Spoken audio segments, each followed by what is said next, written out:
السلام علیکم ورحمۃ اللہ وبرکاتہ۔ نحمدہ ونصلی علی رسولہ الکریم، اما بعد۔ رسول اللہ صلی اللہ علیہ وسلم نے رمضان المبارک کے روزوں کے بارے میں شعبان کے آخری دنوں میں خطبہ دیا تھا۔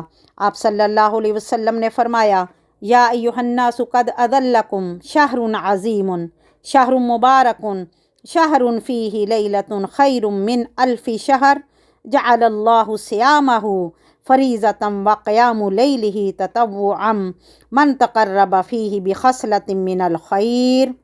آپ صلی اللہ علیہ وسلم نے فرمایا، لوگو، تم پر بڑے مرتبے والے مہینے نے سایہ ڈالا ہے۔ وہ بہت برکت والا مہینہ ہے۔ اس مہینے میں ایک ایسی رات ہے جو 1000 مہینوں سے بہتر ہے۔ اللہ تعالیٰ نے اس کے روزے فرض کر دیے اور رات کے قیام تراویح کو نفل کیا ہے۔ جو اس مہینے میں کسی نیک عادت کے ساتھ اللہ تعالیٰ کی نزدیکی تلاش کرے تو اس کو اس نفل کا اتنا ثواب ملتا ہے جتنا دوسرے مہینوں میں فرض ادا کرنے کا ثواب ملتا ہے، اور جس نے اس مہینے میں فرض کو ادا کیا تو ایک فرض کے ادا کرنے کا اتنا ثواب ملتا ہے جتنا کہ دوسرے مہینے میں 70 فرض کے ادا کرنے سے ملتا ہے۔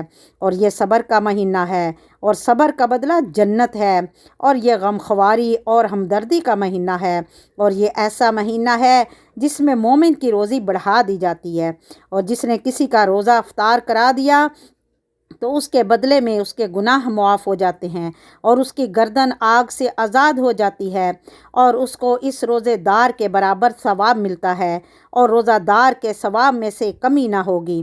ہم صحابہ نے عرض کیا، اے اللہ کے رسول صلی اللہ علیہ وسلم، ہم سب لوگ اتنی چیزیں نہیں پاتے کہ جس سے ہم روزہ دار کے روزہ کو افطار کرا دیں۔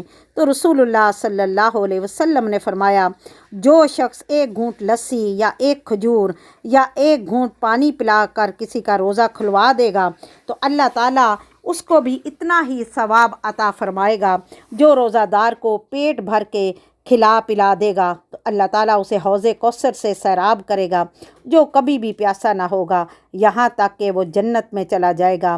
اس مہینے میں اول رحمت ہے، درمیان میں مغفرت و بخشش ہے، اور آخر میں دوزخ سے آزادی ہے۔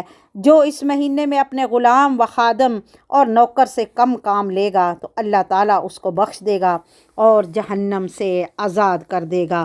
وما علینا الا البلاغ المبین۔ السلام علیکم ورحمۃ اللہ وبرکاتہ۔